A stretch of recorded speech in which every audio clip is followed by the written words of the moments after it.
And good morning to you. So this is a film that I didn't think I'd ever make this one. This film is called Tap Water. Now anyone who's watched my channel for any length of time know that I've got so many films about springs in different parts of the UK and even in other parts of the world as well. In the Alps I've definitely got a spring filmed. I've got one in Ireland, I've got one in California. They're all tucked away there on my back catalogue. But let's look at tap water.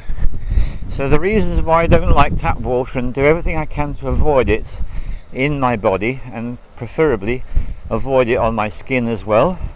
Like in Sidmouth I've got a activated charcoal filter to filter the water that comes out of the shower head.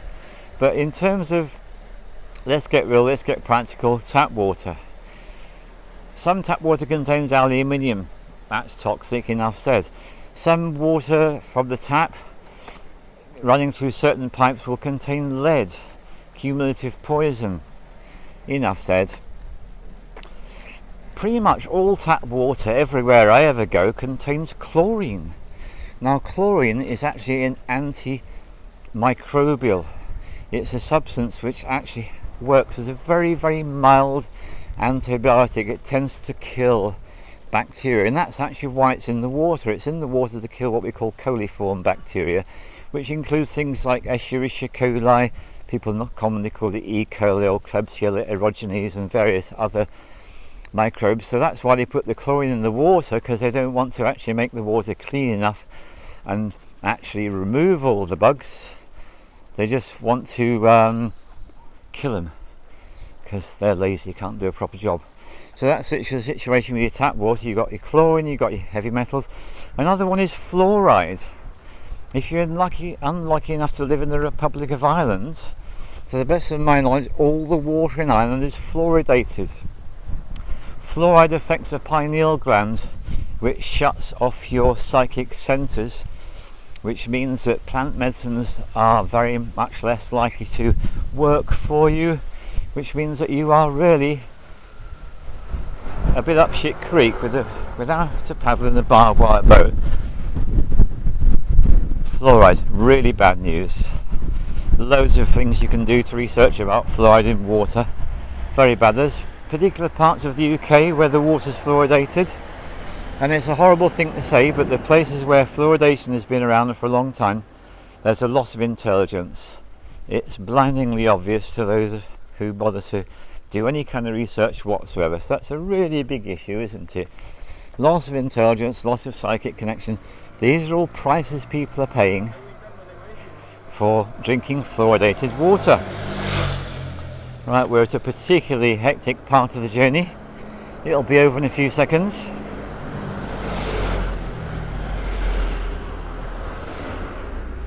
So all the stuff I've shared with you so far is pretty common knowledge. Pretty much everyone knows about that. But I want to pick up on Vernon Coleman, because he's an absolute gem and a marvel when it comes to anything to do with medical matters. And so he reminded me that something else you can get in water, you can get nitrates. This is runoff from chemical fertilizers.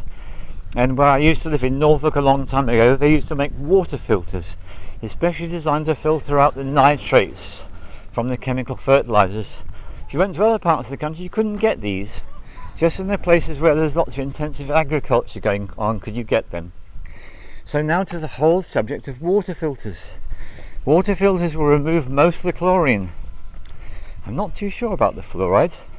I'd like to think it does, but I don't really know. And it's pretty good for removing heavy metals, aluminium, lead. It's going to be very good at stuff like that. Nitrates if you get the right kind of filter, otherwise it doesn't have any effect. So, okay, let's get down to it. I've waited long enough. The real villains of the piece are all the pharmaceutical drugs and all the contraceptive pill residues, which are excreted out of the urine of people in general, and women in particular when it comes to contraceptive drugs. So these are excreted out of the urine and go straight down the toilet and into the sewage system, and the sewage system processes the waste water, and I'm sorry to say, but I've just got to give it to you straight, totally fails to do anything about all the pharmaceutical drug residues and all the contraceptive pill residues that stays in the water. So that water, once it's been treated, then goes back into the water supply. And water that's been treated does go into rivers. Rivers are a major source of water from the water suppliers. I've been to parts of Yorkshire and seen where they actually take the water from the river. I take my water from springs, I won't take it from rivers. I don't consider them to be clean enough, but the water board, they quite happily take it from the rivers. So really gives you an idea just about how careful and responsible they are, doesn't it? So what is the big deal, you might be saying? Well, the contraceptive pill, we're talking about female sex hormones, we're talking about estrogens and such like. Now he makes the point, and it's a really good one, since the 1960s, since the pill became a really common practice, what's been happening is that the water has become full of female hormones, female sex hormones. That is what is in tap water. That's the big one. Can you filter it? No, you can't. Same goes for all the pharmaceutical drug residues in the water. Can you filter them out? No, you can't. So if you buy yourself a filter and you filter your tap water, you're getting all this shit. Now the point that he made, he was such an intelligent man, he started to look at, okay, let's look at what's been going on in the population since the 1960s. And one of the points he made is there's a great deal of confusion, particularly in younger people, about their sexual identity. He says it's hardly surprising if you think the fact that the males and the females who are drinking tap water are getting blasted with these hormones. Of course it's going to upset them, of course they're going to become gender confused, and of course we're going to have all the things which we're now very much aware of in terms of the whole spectrum of sexuality. This is because there's so much confusion. I'm actually going to give you the link in the description. There's a film he's made which is called Zombies and Trolls, and the point he's making is that people who have been drinking tap water since the 60s, just take a step a moment, that's a lot of people. Since the 60s, my goodness me, that's a long time. My goodness me, that really, you just need to take a moment to take that information. So if you've been consuming tap water since the 60s, this is having an effect on intelligence, on gender, and just to give an example how in your face this is, people have done the research. They've gone to these rivers where the sewage is allowed, when it's been treated and processed, coming out as clean looking water, goes into the river. The roach, the fish in the river, the males become female. They actually lose their gender completely. They're all females. What a mess. The whole thing's a complete mess. So there's that, right?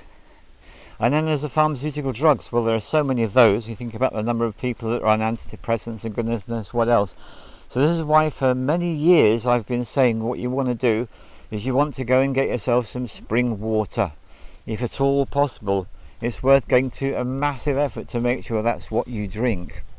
Because if you drink spring water, you can literally keep yourself free from all this stuff. My personal preference, I like to go to a place where the ground is limestone. If you've got limestone ground, the spring water that comes up has been given the most superb filtration process. I don't know anything better than limestone myself. It's my absolute favourite, and one of the very fortunate things about the UK is a huge amount of the UK is actually covered in limestone. Really useful to know. So there's issues about gender, there's issues about intelligence as a direct result of drinking tap water, and filtration just doesn't do it. And there's one more thing I need to add, and I'm sorry to have to say this, but plastics have got their own problems too. So since I moved to Tenerife, we are currently collecting our water in those plastic bottles. In the UK they're 5 litre bottles, here they're 8 litre bottles. Well, that plastic is not BPA free. If the plastic says on it BPA free, it means it doesn't contain estrogens. Estrogens are sex hormones, a byproduct of the plastics industry. This is why I will not buy butter in a plastic container. It's the same thing. It contains estrogens, which is then sex hormones, messing your body biochemistry up. You want to avoid that at all costs. So what I'm looking to do here is, as quickly as I can, start acquiring glass containers. I managed to acquire a total of 5 in the last few days, so I'm actually doing rather well. And that's the reason. We're not messing about here. When it comes to your health, one of the best things you can do is drink the best quality water you can.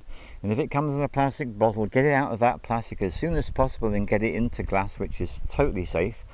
Or the alternative is to trust and hope that the so-called BPA-free plastics, and you do get the big water cooler bottles are BPA-free plastics, they are definitely better than the 8-litre or 5-litre normal water bottles that you get from the supermarkets. So that's a big subject, isn't it? I'm going to carry on my way now. And I just feel like saying, I made a film about antibiotics recently. I realise I've got so much more to say on that subject. I'm sure I haven't finished with this, but you've got the main points. Findaspring.com is one. On Facebook, Holy Wellsons Springs in the UK, if you happen to be a UK resident. There's lots of Facebook groups of people who are really into spring water, and they share where the wells and springs are. Findaspring.com is worldwide. Do the best that you can. All the love. Thank you very much.